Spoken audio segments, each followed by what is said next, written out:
Teach your children a sense of responsibility. Yung mga anak mo ba may responsibilidad yan?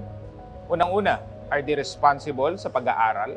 Hindi natin kailangan maging valedictorian yung mga batang yan. Pero responsable ba sila sa mga assignment nila? Ikaw ba bilang parent, nagsiset ka ng metrics na ganyan?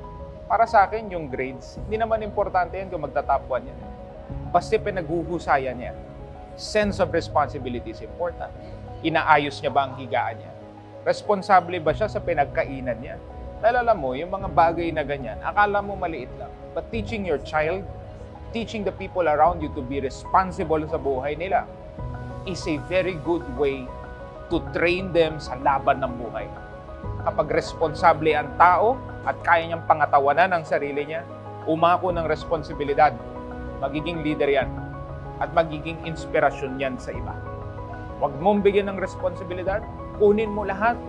Hindi na siya magwawalis kasi may kasambahay. Wala na siyang gagawin sa bahay, no responsibilities. Gawin mo sa anak mo yan. Nagpapalaki ka ng batang mahina, lampa, at iyakin. Gusto mo ba nun? Ayaw natin.